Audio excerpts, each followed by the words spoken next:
Classes में आपका स्वागत है। आज हम मेक आईएएस के टेस्ट नंबर 22वें को सॉल्व करेंगे। आइए देखते हैं पहला प्रश्न। भारत के इतिहास की निम्नलिखित घटनाओं पर विचार कीजिए। भारत की इतिहास की निम्नलिखित घटनाओं पर विचार कीजिए। कोचीन में पहले पुर्तगाली फोर्ट विलियम की स्थापना। दूसरा देखिए, वास्को डी गामा का दूसरी बार भारत आगमन। तीसरा देखिए, गोवा को पुर्तगाली भारत की राजधानी घोषित किया गया। चौथा है, अल्फांसो अल्बुकर्क द्वारा बीजापुर सल्तनत से गोवा पर कब्जा। लिखा, उपयुक्त घटनाओं का सबसे प्रारंभिक समय के सही कालानुक्रम को व्यवस्थित करना है इसको। अब देखिए, तो सबसे पहले हो जाएगा इसका, सबसे पहले वास्को डी गामा। ये वास्को डी गामा कब आया था? वास्को डी गामा आया था 1502 ईस्वी में, 1502 ईस्वी में। फिर उसके पश्चात आ जाएगा आपका कोचीन के पहले पुर्तगाली फोर्ट विलियम की स्थापना 1503 में। अब देखिए, गोवा को पुर्तगाली भारत की राजधानी घोषित करना। गोवा को पुर्तगाली राजधानी घोषित करना कब किया गया था? तो ये हो गया था आपका 1530 में। फिर उसके बाद चौथा देखिए, अल्फांसो अल्बुकर्क द्वारा बीजापुर सल्तनत को गोवा पर कब्जा। ये कब किया गया था? 1510 में, 1510 में। तो क्या हो जाएगा? तो 2 3 4 1 2 2 1 4 3 2 1 4 3। तो ऑप्शन ए इसका क्या हो जाएगा? सही उत्तर हो जाएगा। अब देखिए दूसरा, निम्नलिखित कथनों पर विचार कीजिए। निम्नलिखित कथनों पर विचार कीजिए। पुर्तगालियों ने सन 1556 ईस्वी में गोवा में प्रथम प्रिंटिंग प्रेस की स्थापना की थी। तो पहला कथन क्या है इसका? सही है। भारत में गोथिक वास्तुकला की शुरुआत डचों के आगमन के साथ प्रारंभ हुई। तो क्या हो गया? ये डचों नहीं, ये क्या था? पुर्तगाली थे। तो दूसरा क्या हो गया? गलत है। तो केवल एक इसका क्या हो जाएगा? सी ऑप्शन इसका सही है। अब देखिए तीसरा प्रश्न, निम्नलिखित कथनों पर विचार कीजिए। निम्नलिखित कथनों पर विचार कीजिए। डच नीदरलैंड के निवासी थे। तो पहला कथन क्या है इसका? सही है। दूसरा देखिए, कार्नेलिस डी हाउटमैन भारत आने वाला प्रथम डच यात्री था। दूसरा भी क्या है इसका? सही है। भारत में प्रथम डच फैक्ट्री की स्थापना सूरत में की गई थी। तो ये क्या हो गया? गलत हो जाएगा। यहाँ ये क्या हो जाएगा? मसूलीपत्तनम होता तो क्या हो जाता? ये सही हो जाता। तो क्या हो जाएगा? तीसरा गलत है। तो 1 व 2 इसका क्या हो जाएगा? सही उत्तर हो जाएगा। अब देखिए चौथा नंबर पर, अल्फांसो द अल्बुकर्क के संदर्भ में निम्नलिखित कथनों पर विचार कीजिए। यह पुर्तगाली वायसराय के रूप में भारत आया था। तो पहला कथन क्या है इसका? गलत है। प्रथम नहीं, यह दूसरा था। अब देखिए, इसने भारत में पुर्तगाली शक्ति का वास्तविक संस्थापक माना जाता है। तो क्या है? ये सही है। इसने गोवा को अपना मुख्यालय बनाया था। गोवा को नहीं, ये किसको बनाया था? कोचीन को। तो क्या हो गया? तीसरा भी गलत है, पहला भी गलत है। अब देखिए चौथा, इसने पुर्तगाली पुरुषों को भारतीय स्त्रियों से विवाह करने के लिए प्रोत्साहित किया। ये क्या है? चौथा सही है, दूसरा सही है। तो क्या हो जाएगा? ए ऑप्शन इसका क्या हो जाएगा? सही हो जाएगा। अब देखिए पांचवा नंबर प्रश्न, निम्नलिखित कथनों पर विचार कीजिए। मुगल शासक अकबर ने सूरत में अंग्रेजों को अस्थायी कारखाना स्थापित करने की अनुमति दी। तो पहला क्या हो जाएगा? गलत है। ये किसने दिया था? जहांगीर ने दिया था।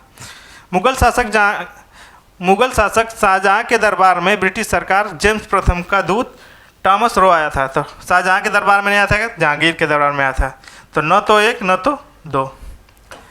अब देखिए छठवां नंबर पर, देखिए निम्नलिखित में से उनके स्थापना वर्ष के अनुसार कालानुक्रम में व्यवस्थित कीजिए।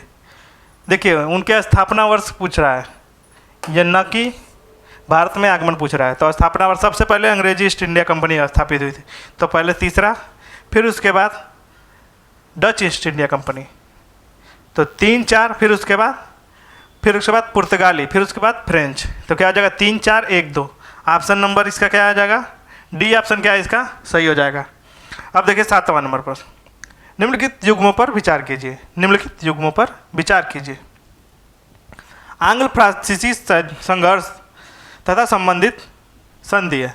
तो प्रथम कर्नाटक युद्ध, एक्स-ला-सैपल की संधि। तो प्रथम वाला क्या है? पहला सही है। दूसरा देखिए, द्वितीय कर्नाटक युद्ध, पांडिचेरी की संधि। दूसरा भी क्या है? सही है। तीसरा देखिए, तृतीय कर्नाटक युद्ध, पेरिस की संधि। तो तीनों के तीनों क्या हैं, युग्म सुमेलित हैं। तो क्या हो जाएगा, सी ऑप्शन इसका क्या हो जाएगा, राइट है। अब देखिए 8वां नंबर प्रश्न, निम्नलिखित में से किस मुगल शासक ने ब्रिटिश ईस्ट इंडिया कंपनी को व्यापारिक सुविधाओं का एकाधिकार पत्र प्रदान किया था, जिसे ईस्ट इंडिया कंपनी का मैग्ना कार्टा कहा जाता है। तो ये क्या हो जाएगा, आठवां का अब हो जाएगा फर्रुखसियर। फर्रुखसियर ने क्या कहा, इनको क्या किया था, व्यापारिक सुविधाओं के लिए एकाधिकार पत्र प्रदान किया था। तो डी ऑप्शन इसका क्या है, सही है। अब देखिए 9वां प्रश्न, निम्नलिखित में से कौन से भारत में पुर्तगाली के पतन के कारण थे। 9वां प्रश्न, उनकी धार्मिक असहिष्णुता की नीति। तो पहला कथन क्या है इसका, सही है। बर्बरतापूर्ण समुद्री लूटपाट की नीति, दूसरा भी क्या है, सही है। तीसरा है अल्बुकर्क के असहयोग उत्तराधिकारी, अयोग्य उत्तराधिकारी, अयोग्य। फिर देखिए चौथा, अंग्रेजों तथा अन्य शक्तियों का विरोध, चौथा भी क्या है इसका, सही है। तो 1 2 3 4 इसके क्या है, सही है। तो ए ऑप्शन इसका क्या हो जाएगा, राइट हो जाएगा। अब देखिए 10वां नंबर पर, भारत में निम्नलिखित में से किस या किन स्थानों पर डचों द्वारा व्यापारिक केंद्र स्थापित किए गए थे। तो 10वां का क्या हो जाएगा, 10वां का ये पुलिकट में किया गया था, चीनसुरा कोचीन में भी किया था और नागपट्टनम में भी किया गया था। तो 1 2 3 4 इसका क्या है, सही सुमेलित है। तो सी ऑप्शन इसका क्या हो जाएगा, सही हो जाएगा। अब देखिए 11वां नंबर पर, भारत के निम्नलिखित पुर्तगाली शासकों को कालानुक्रम में व्यवस्थित कीजिए। तो सबसे पहले हो जाएगा फ्रांसिस्को डी एल्मीडा, फिर उसके बाद अल्फांसो डी अल्बुकर्क, फिर उसके बाद नीना दी कुना, फिर उसके बाद अल्फांसो डिसूजा। तो क्या हो जाएगा 1 3 2 4, 1 3 2 4 ऑप्शन नंबर बी इसका क्या है, सही उत्तर है। अब देखिए 12वां नंबर प्रश्न, निम्नलिखित में से किसे मुंबई का वास्तविक संस्थापक माना जाता है। तो क्या था, गेराल्ड अंगियार को वास्तविक संस्थापक माना जाता है। तो 12 का क्या हो जाएगा, डी। अब देखिए 13वां नंबर प्रश्न, सहायक संधि प्रणाली के संदर्भ में निम्नलिखित कथनों पर विचार कीजिए। इसका वास्तव में पहली बार फ्रांसीसी गवर्नर मार्किस डुप्ले द्वारा प्रयोग किया गया था। तो पहला कथन इसका क्या है, सही है। दूसरा देखिए, इसका व्यापक स्तर पर प्रयोग लॉर्ड डलहौजी द्वारा किया गया था। तो दूसरा क्या हो जाएगा इसका, गलत हो जाएगा। किसने किया था, वेलेजली ने, लॉर्ड वेलेजली द्वारा। तो दूसरा क्या हो जाएगा, गलत है। तो केवल एक इसका क्या है, सी ऑप्शन सही हो जाएगा। 13 का सी ऑप्शन सही है। अब देखिए 14वां नंबर प्रश्न, ईस्ट इंडिया कंपनी द्वारा भारत में स्थापित किले तथा स्थान है, इनको सुमेलित करना है। तो देखिए 14वां का पहला देखिए, फोर्ट सेंट जॉर्ज का संबंध किससे, या कहाँ पे था, यह मद्रास में था, मद्रास में। फिर उसके बाद सेवरी किला कहाँ था, मुंबई महाराष्ट्र में। फिर उसके बाद थालेश्वरी किला कहाँ था, थालेश्वरी किला था कन्नूर केरल में। और चौथा है फोर्ट विलियम कहाँ था, कलकत्ता में। तो ए का 4 बी का 1 ऑप्शन नंबर 20 का क्या हो जाएगा, सही उत्तर है। अब देखिए 15वां नंबर पर, मराठा पेशवा बाजीराव प्रथम के संदर्भ में निम्नलिखित कथनों पर विचार कीजिए। पांडिचेरी या पुडुचेरी भारत में फ्रांसीसी उपनिवेश का राजधानी थी। तो पहला क्या है इसका, सही है। फ्रांसीसियों ने वर्ष 1673 में पांडिचेरी पर अपना वर्चस्व स्थापित किया था। दोनों कथन क्या है, सही है। तो 1 व 2 इसका क्या हो जाएगा, सही हो जाएगा। अब देखिए 16वां नंबर पर, निम्नलिखित घटनाओं को कालानुक्रम में व्यवस्थित कीजिए। तो सबसे पहले वेदरा का निर्णायक युद्ध, दूसरा क्या है, जाप चारनाक। तो सबसे पहले जाप चारनाक द्वारा कलकत्ता की स्थापना सबसे पहले, फिर उसके पश्चात वेदरा का निर्णायक युद्ध दूसरे नंबर पे। फिर उसके पश्चात जोनाथन डंकन द्वारा बनारस में संस्कृत विद्यालय की स्थापना की गई। फिर उसके बाद तीसरा 2 1 3 4। तो क्या हो जाएगा, ए ऑप्शन इसका क्या हो जाएगा, सही। 16 का ए। अब देखिए 17 नंबर, निम्नलिखित में से कौन सी फसलें पुर्तगालियों द्वारा भारत में लाई गई थी। तो इसका हो जाएगा मिर्च, आलू और तंबाकू। 1 3 4। तो सी ऑप्शन इसका क्या हो जाएगा, सही उत्तर हो जाएगा। 17 का सी। अब देखिए 18वां नंबर पर, द्वितीय आंग्ल मराठा युद्ध के संदर्भ में निम्नलिखित कथनों पर विचार कीजिए। द्वितीय आंग्ल मराठा युद्ध के संदर्भ में निम्नलिखित कथनों पर विचार कीजिए।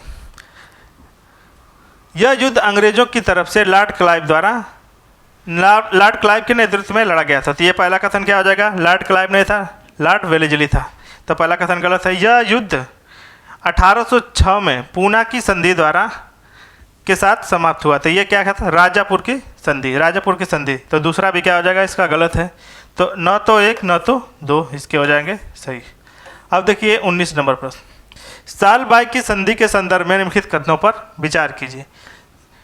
इस संधि पर वर्ष 1782 में हस्ताक्षर किए गए। तो इसका क्या है? पहला कथन सही है। दूसरा देखिए, इस संधि ने पहले आंग्ल मराठा युद्ध को समाप्त कर दिया था।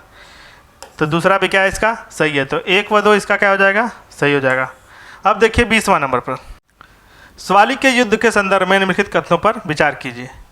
यह नौसैनिक युद्ध था जो ब्रिटिश कंपनी तथा मराठों नहीं पुर्तगालियों के मध्य लड़ा गया था। अब देखिए दूसरा, इस युद्ध में ब्रिटिश कंपनी का नेतृत्व थॉमस बेस्ट ने किया था। तो दूसरा कथन क्या है? इसका सही है। तो इसका केवल क्या हो जाएगा? केवल 2, इसका डी ऑप्शन सही हो जाएगा। अब देखिए 21वां नंबर प्रश्न, फ्रांसीसी ईस्ट इंडिया कंपनी के संदर्भ में निम्नलिखित कथनों पर विचार कीजिए। इसकी स्थापना 1664 में की गई। तो पहला कथन इसका क्या है? सही है। इसकी स्थापना हेतु फ्रांस के तत्कालीन राजा लुई 14वें ने राजाज्ञा प्रदान की थी। तो दूसरा भी क्या है? इसका सही है। तो 1 व 2 इसका क्या हो जाएगा? सही उत्तर है। अब देखिए 22 नंबर प्रश्न, निम्नलिखित में से कौन फोर्ट विलियम का पहला गवर्नर था? तो फोर्ट विलियम का पहला गवर्नर चार्ल्स आयर था, चार्ल्स आयर। अब देखिए 23वां नंबर प्रश्न, प्रथम कर्नाटक युद्ध के संदर्भ में निम्नलिखित कथनों पर विचार कीजिए। यह युद्ध ऑस्ट्रिया के उत्तराधिकार युद्ध से प्रभावित था। पहला कथन इसका सही है। इसकी समाप्ति एक्स-ला-सैपल की संधि द्वारा हुई थी। तो दूसरा भी क्या है? इसका सही है। तो 1 व 2 इसका क्या हो जाएगा? सही हो जाएगा। अब देखिए 24वां नंबर प्रश्न, निम्नलिखित में से किस ब्रिटिश सर्जन ने मुगल सम्राट फर्रुखसियर को एक प्राणघातक फोड़े से मुक्ति दिलाई थी? तो किसने दिया था? विलियम हैमिल्टन ने, विलियम हैमिल्टन ने। तो बी ऑप्शन इसका क्या हो जाएगा?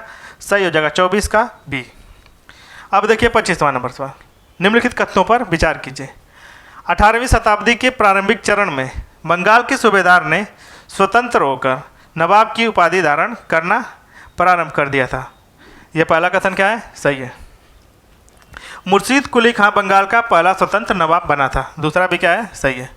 तीसरा है, अली वर्दी खान ने बंगाल के नवाब शुजाउद्दीन के पुत्र सरफराज खान को घेरिया के युद्ध में पराजित कर बंगाल की सूबेदारी हासिल की। तीसरा भी क्या है? इसका सही है। तो 1, 2 व 3 इसके क्या आ जाएंगे? सही हो जाएगा। अब देखिए 26वां नंबर पर, निम्नलिखित में से किसका संबंध बक्सर के युद्ध से है? तो अवध के नवाब शुजाउद्दौला से। इसका क्या है? सही है। दूसरा, बंगाल के नवाब मीर कासिम, यह भी क्या है? बक्सर के युद्ध संबंधित है। मुगल बादशाह शाह आलम द्वितीय, तीनों के तीनों क्या है? सही है। तो 1, 2, 3 मतलब सी ऑप्शन इसका क्या हो जाएगा? सही हो जाएगा। अब देखिए 27वां प्रश्न, अंग्रेजों की कुशल आक्रमणता की नीति के संदर्भ में निम्नलिखित कथनों पर विचार कीजिए। इस नीति को स्पष्टता सबसे पहले नॉर्थब्रुक ने प्रतिपादित किया था। तो पहला इसका क्या हो जाएगा? गलत हो जाएगा। अब देखिए दूसरा, अंग्रेजों ने इस नीति का प्रयोग अफगानिस्तान युद्ध के संदर्भ में किया था। तो दूसरा कथन इसका क्या है? सही है। तो सी ऑप्शन क्या हो जाएगा? 27 का सी सही हो जाएगा। ये लॉर्ड ऑकलैंड ने प्रतिपादित किया था। लॉर्ड ऑकलैंड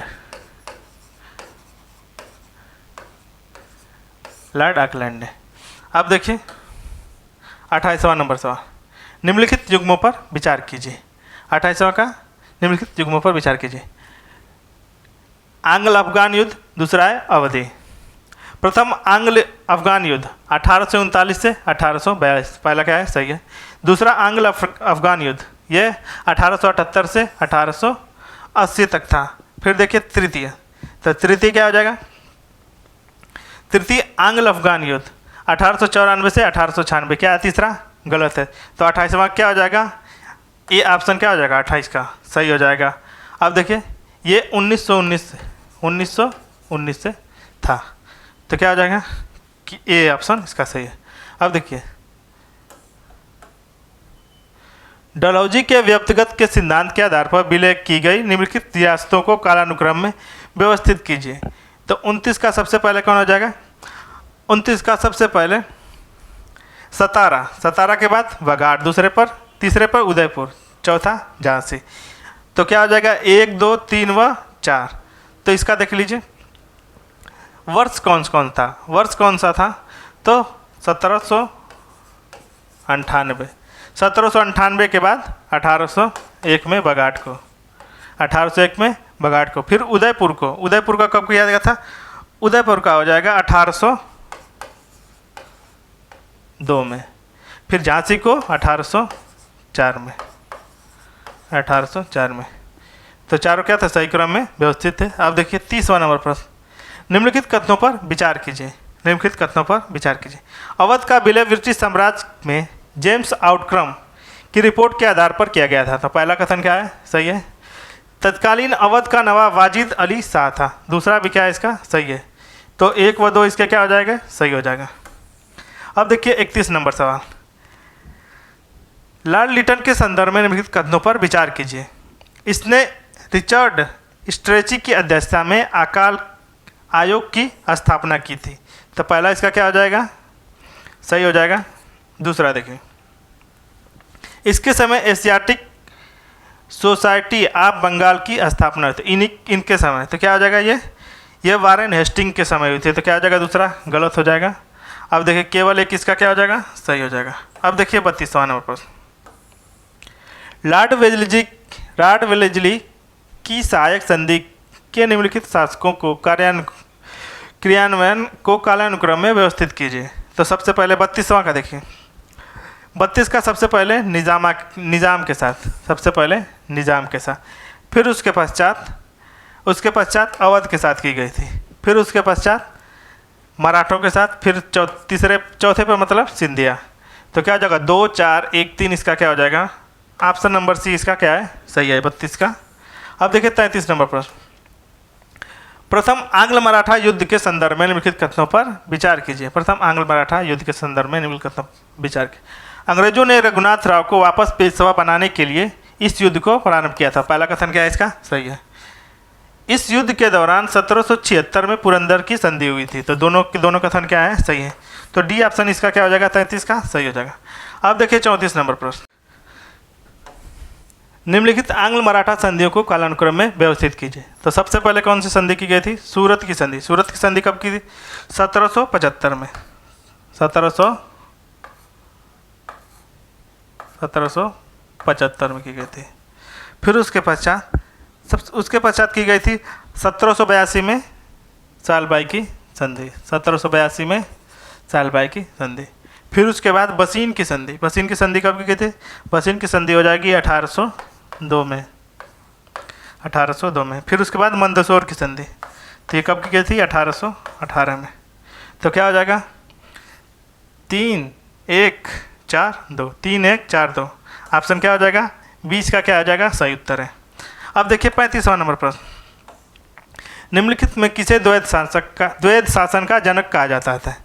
तो क्या है? लियोनिन कर्टिस को, लियोनिन कर्टिस को। तो डी ऑप्शन किसका क्या हो जाएगा? सही हो जाएगा। अब देखिए 36 नंबर प्रश्न, वर्ष 1773 के रेगुलेटिंग अधिनियम के संदर्भ में निम्नलिखित कथनों पर विचार कीजिए। तो क्या जाए? इसके माध्यम से पहली बार ब्रिटिश कैबिनेट को भारतीय मामलों पर नियंत्रण का अधिकार दिया गया था। पहला कथन क्या है इसका? सही है। दूसरा देखिए, इसके द्वारा ब्रिटिश इंडिया कंपनी को अपने वाणिज्यिक एकाधिकार को खत्म कर दिया। ये कब किया था? 1813 में। तो दूसरा क्या हो जाएगा? इसका गलत है। तो केवल एक इसका क्या है? सही है। अब देखिए 37 नंबर सवाल, 37वां नंबर प्रश्न, निम्नलिखित घटनाओं को कालानुक्रम में व्यवस्थित कीजिए। तो एशियाटिक सोसाइटी ऑफ बंगाल की स्थापना कब की गई थी? 1784 में की गई थी, 1784 में। फिर उसके पश्चात सुगौली की संधि के द्वारा आंग्ल नेपाल युद्ध की समाप्ति, ये कब किया गया था? 1816 में, 1816 में। फिर उसके पश्चात तीसरा देखिए, प्रथम आंग्ल सिख युद्ध, प्रथम आंग्ल सिख युद्ध 1845 में। फिर उसके बाद कलकत्ता, बॉम्बे और मद्रास में उच्च न्यायालयों की स्थापना, ये कब किया गया था? 1865 में। तो लग रहा है कि चारों क्या सही सुमेलित हैं। तो क्या हो जाएगा? 1 2 3 4। तो 1 2 3 4 ऑप्शन सी इसका क्या हो जाएगा? सही हो जाएगा 37वां का। अब देखिए 38 नंबर प्रश्न, अंग्रेजों की भारतीय रियासतों के प्रति घेरे की नीति के संदर्भ में निम्नलिखित कथनों पर विचार कीजिए। इस नीति का आधार हस्तक्षेप तथा सीमित उत्तरदायित्व था। तो पहला कथन क्या है इसका? सही है। इस नीति का निर्माता वारेन हेस्टिंग्स था। दोनों के दोनों क्या है इसके? सही है। तो बी ऑप्शन इसका क्या हो जाएगा? सही हो जाएगा। अब देखिए 39वां नंबर प्रश्न। एक तरफ युद्ध दिया है, दूसरी तरफ तत्कालीन गवर्नर। प्रथम आंग्ल मैसूर युद्ध के समय कौन गवर्नर था? Warren Hastings. तो पहला क्या है? सही। द्वितीय आंग्ल मैसूर युद्ध के समय कार्नवालिस। दूसरा भी क्या है? सही है। तीसरा है तृतीय आंग्ल मैसूर युद्ध तेमहर्स्ट। ये भी क्या है? सही है। चौथा क्या है? चतुर्थ आंग्ल मैसूर युद्ध वेलेजली। तो चारों के चारों क्या है? सही है। तो इसका क्या हो जाएगा? डी ऑप्शन इसका क्या है? सही है। अब देखिए 40वां नंबर प्रश्न। 40वां का निम्नलिखित युद्धों को कालानुक्रम में व्यवस्थित कीजिए। तो सबसे पहले सकरखेड़ा की लड़ाई। सकरखेड़ा की लड़ाई कब हुई थी? 1724 में। 1724 में। फिर उसके पश्चात वेदरा का युद्ध कब हुआ था? 1759 में। 1759 में। फिर उसके पश्चात हुआ था, उसके पश्चात पोर्ट नोवा की लड़ाई 1781 में। 1781 में। फिर उसके पश्चात मुदकी का युद्ध 1845 में। 1845 में। तो क्या हो गया?